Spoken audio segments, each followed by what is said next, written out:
Hey everyone. Hey, thanks for coming. Sorry about it being so crowded. You know, just squeeze in, I guess. My name's Paul Sterling. I work with Umbraco, the open source CMS. And this session is about deploying Umbraco using the Windows Azure accelerator for Umbraco.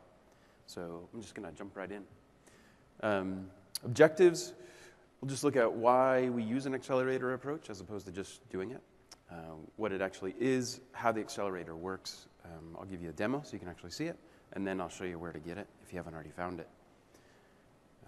Okay, so why the accelerator approach? Well, there's a lot of moving parts to an Azure solution, particularly an Azure solution that happens to be based on Umbraco. There's the storage account, there's the SQL Azure connection and databases, there's the RDP and certificate configuration, there's the syncing configuration. There's a lot of parts and pieces. So the idea is to reduce the complexity. And by doing that, it helps to make your deployment successful.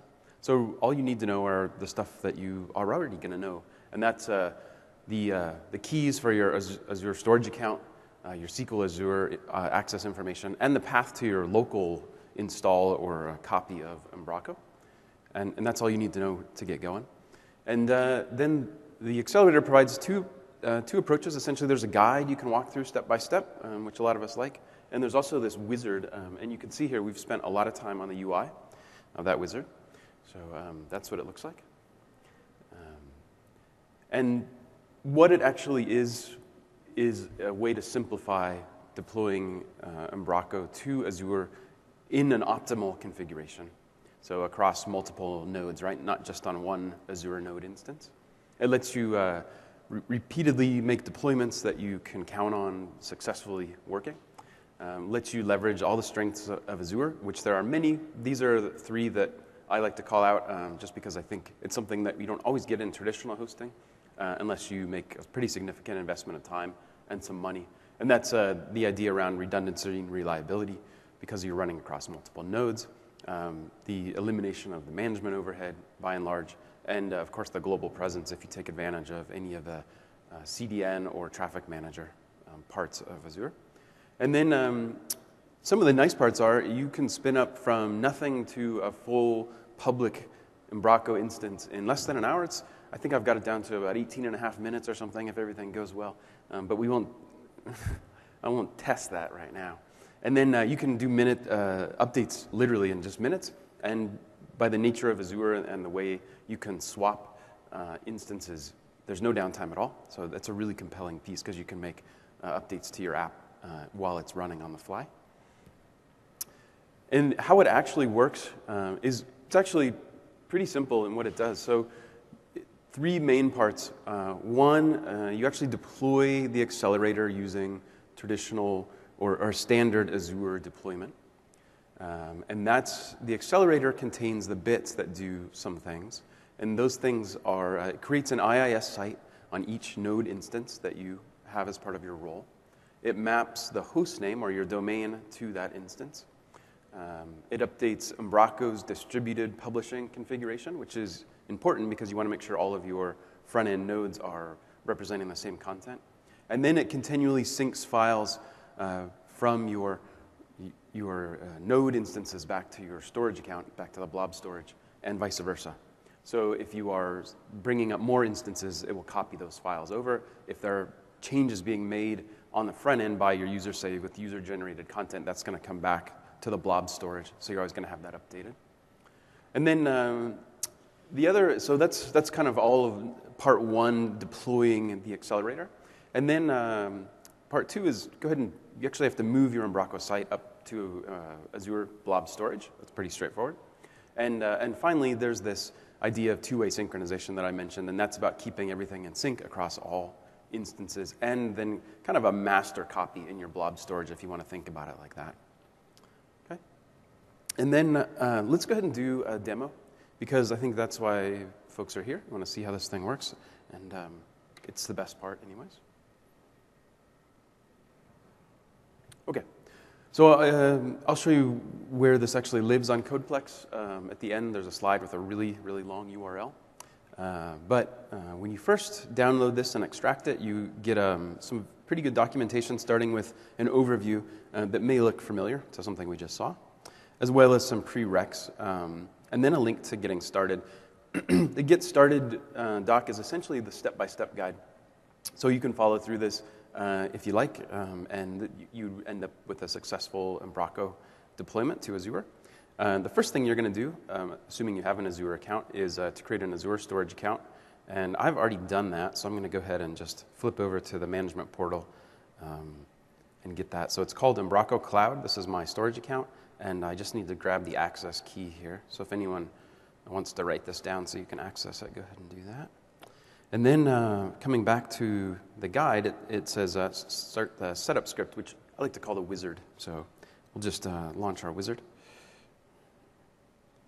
Okay. And it wants us to give it the storage account name and the key, which I will not try and type. Right. So that actually updates the configuration for the Umbraco accelerator configuration. And what we're going to do next is actually deploy the accelerator to Windows Azure. This is the part that you have to do no matter what app. And when you do your initial deployment, the deployment screen or new service screen is going to look just like this. It's got quite a few details. One thing I do want to point out is the region that you created in should be the same region where you've created your storage account and your database, right? So this stuff should all live locally. Unless you have a more complex setup, but that's the default. So don't spread them across different data centers. Otherwise, you're going to pay a tax in terms of accessing that data across the network. So let's go ahead and do that. Again, back in our Azure management portal, I'll go to hosted services. Here's the service I have running, and I'm just going to do a new deployment within this service right here. This is going to be staging. So this could be, let's call this version 1.1. This would sort of represent maybe an update to our site.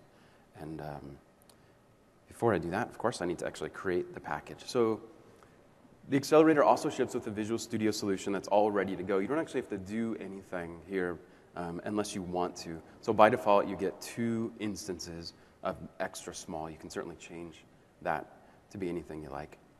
But all we need to do is publish this and create a local service package.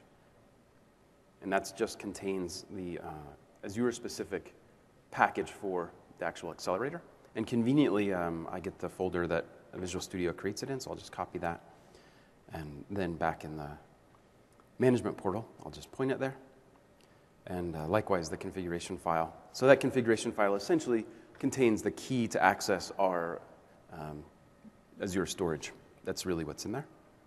I'll do that. And then Azure is going to upload this. It's going to unpack it and go ahead and deploy it per the configuration.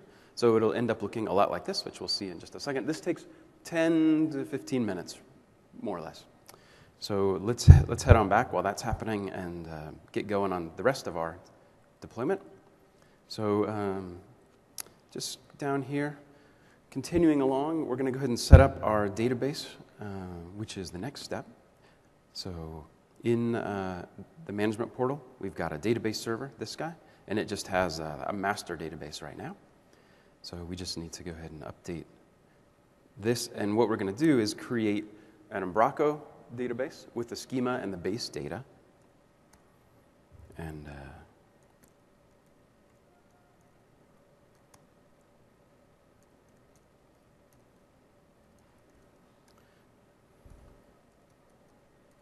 this should be masked here as a password, but it's not. And that's not looking great right there, because what it should do is go out directly. And so it's actually saying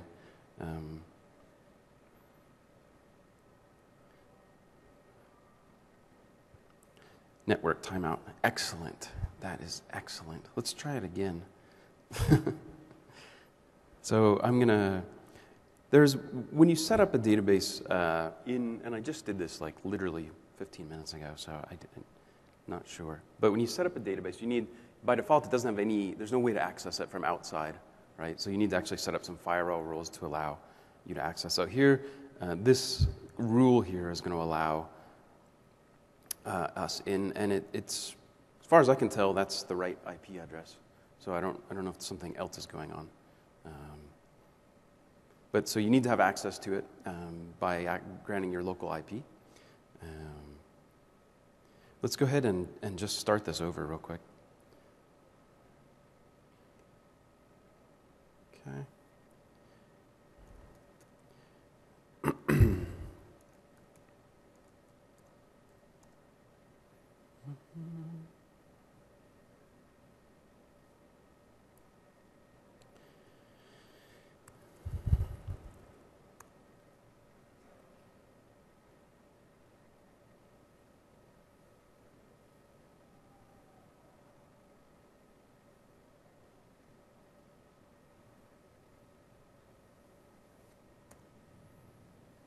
Okay. And one more try. So back in our management portal again, we are looking at our database, and it has this name. Let's make sure I've got it correct. So it's GVSORARR2C. Okay. And we're going to create a database called Umbraco Cloud, and username UMBDB admin, and of course the password, which you all have written down already. And then we'll see if that actually works. And it does this time, so obviously that was my mistake. So this is pretty exciting. You get to watch some screens scroll by for a few seconds, and what it's actually doing is creating the database in the database server, as well as setting up the schema and the initial Umbraco data, base data. And when that's done, which will just be a second here, we're all set. And then we can come back and just have a look, and we'll see that we've actually created this Umbraco Cloud database, and it's got something in there. Great. So next, we actually want to download Umbraco, and you can get Umbraco from umbraco.codeplex.com. You literally just download this first package here. That's just the binaries, and extract those locally somewhere.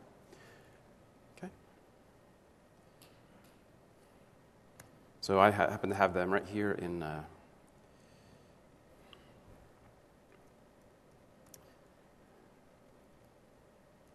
this guy. Okay, and then the next piece we're going to need to do is actually create a session state database. So by default, ASP.NET Web Apps use in-process session state, right? Which you can't do with Azure because we're working across multiple instances, so it's not going to fly because it's tied to one particular instance. So we're just going to create a session state database, and I call it the standard name, which is ASP state. You can call it anything you like. So the accelerator will go ahead and do the same thing there, create a new database, and put in the base session state data for us. And then it's going to update the machine key in the web config file for Umbraco. And finally, it's going to let us go ahead and upload our Umbraco site to our blob storage. And then the one piece we're going to need is we need to give it a host name. We need to give it a domain, right? Because we have to know how to get to this. So for now, let's call this one mix.umbraco.com. Right, and here's the UI part of this. So this just says which domain do you want, where's your content, and the storage account name. And if you like, if you're using this in, say, a development or testing environment, you can also just update your local host file. So that all that does is maps the IP address back from your hosted deployment, your service deployment, to your local host file, so you can access without having to update DNS. So let's just let this go. And while that's going, let's go ahead and flip back over and have a look at how it's going as far as deployment. So it's still initializing. But let's go ahead and have a look at the deployment we do have out there. And that one's available at this DNS name, which is the Cloud App name. And this is the one that Azure actually creates, right? This is the DNS name that it creates for us. So we can see here, we can run any number of sites. Obviously, these are extra small instances, so you don't probably want to run a whole lot of sites. But you can run a couple, and they're okay. Anyways, here's what we've got. So the one we just deployed is mix.umbraco.com, and the one that I had done earlier is MIX11. So let's go ahead and have a look at that. So MIX11.umbraco.com. Okay. And what this should be is, yep, actually, so we have Umbraco deployed, and it's just like you deployed it to a host or locally or some other web server from this point forward. So we'll just step through the Umbraco configuration wizard, accept our license. And you can see we skipped right over the database section up here, and that's because the database configuration was already done for us by the accelerator. And then we'll just give it a password that no one can guess. And make sure once this is done, we essentially have a site. We're just going to choose a starter kit. It's a great place to start with Umbraco, so you can get a basic site, see how things are put together. It takes a few seconds. It actually goes out to a web public repository, fetches all the bits and brings them down. And then, of course, we'll want to give it a skin. So let's go ahead and do that. Same thing, goes out to a skin repository, brings the files down. So it's not shipped with the actual Umbraco install. And once that's done, we're all done, and we can go ahead and fire up our Umbraco site and work with it just like we could if it was local or at any other hosts, traditional or otherwise.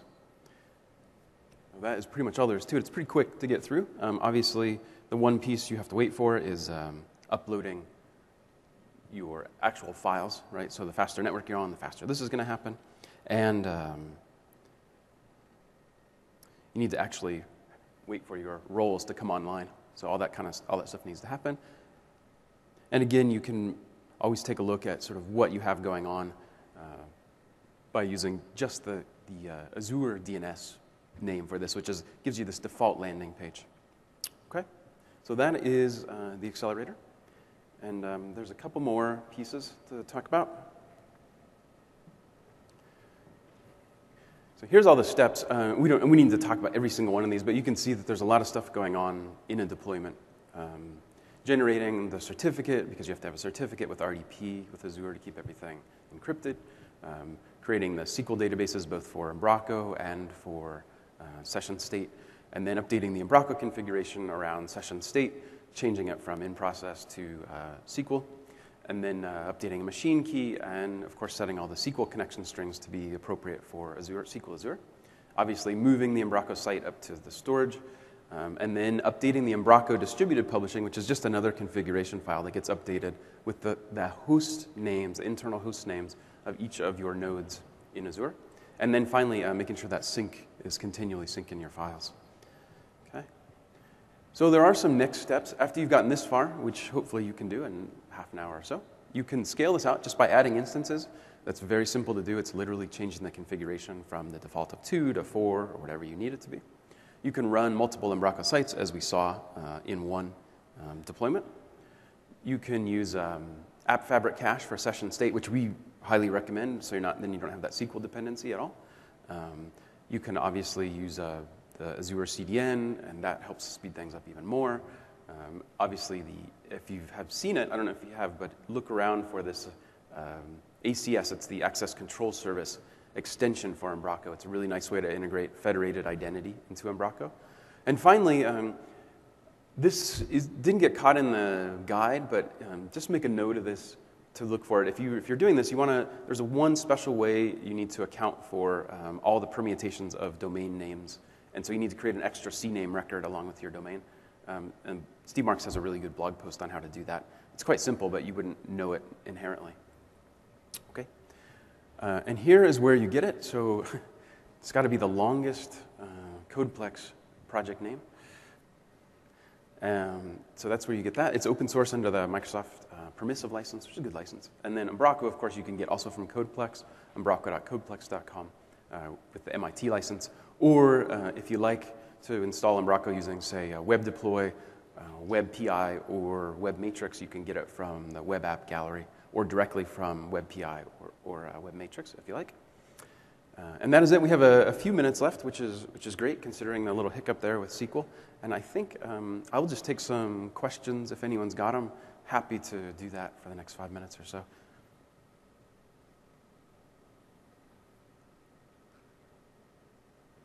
Yeah, sure.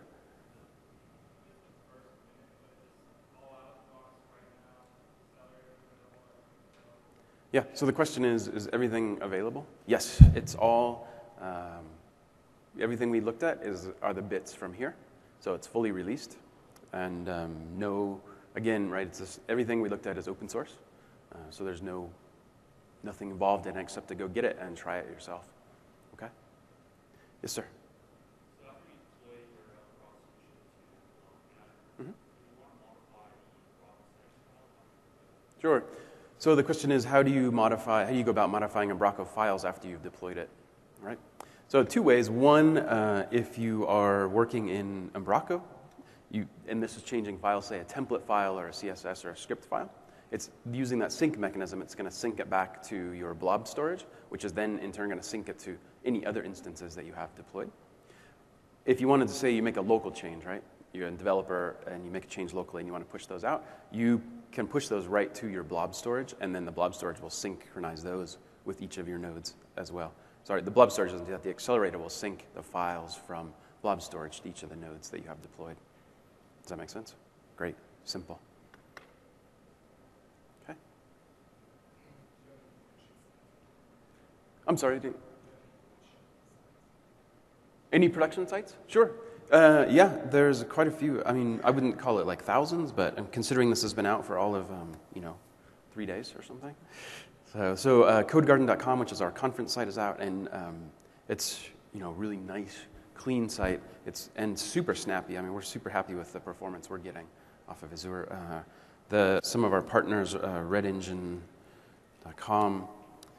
is live on Azure, and they're also using the access control service on their site, as well as, let's see if I can remember this one. Oh, it's good, I've got it. So if you're looking for something to do this summer and you happen to be going to Edmonton, which is a popular location for summer. Fort Edmonton, I actually typed those in up here. I know they didn't show up for you guys, but they were exciting sites, let me tell you. But Fort Edmonton Park is live as well. So this is one of those sites where, right, they have all of their traffic essentially comes in the summer because, well, I don't think they're open in the winter for obvious reasons. And there's Red Engine and CodeGarden, our codegarden.com site. And there are others as well. In fact, if you follow Twitter, if you follow the term hashtag Azure, hashtag Umbraco, you'll actually see people are putting it up right now. Saw a couple this morning already. Okay. Great. Yeah.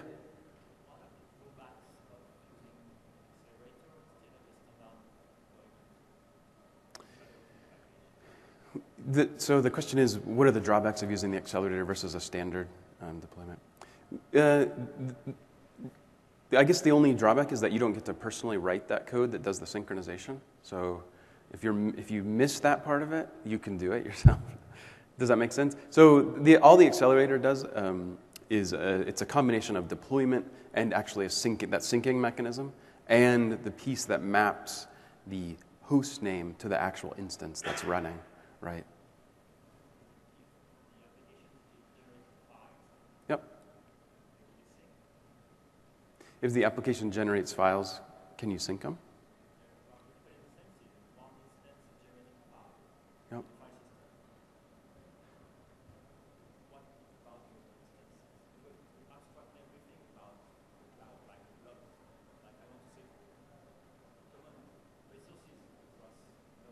Yeah. So.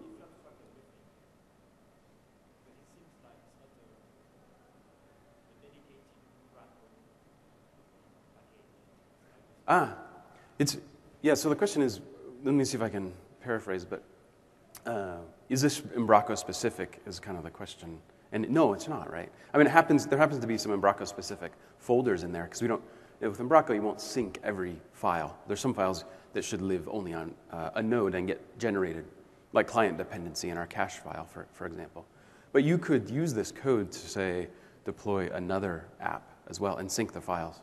So that part of it is generic, if that makes sense. So it would sync across any instance that you had, any file that was in a blob store that the accelerator knew about, whether it was an Umbraco file or not. Okay? Yeah.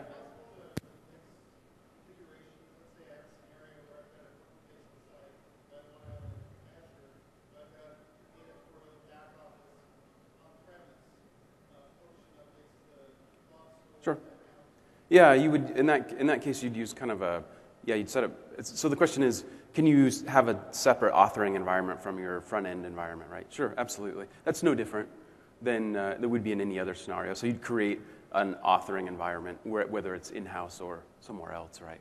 And then when you're ready to publish, you'd actually deploy those changes to Azure, either using a deployment like we looked at by copying the files into and updating the database, or using a tool like we provide, such as we have a tool called Courier that's just for that, and there's no difference. So it's just using domain configuration. I see that I'm out of time, so thanks very much. If you guys have questions, hereafter, but you should stay for Neil's talk. It's quite good. Okay, thanks.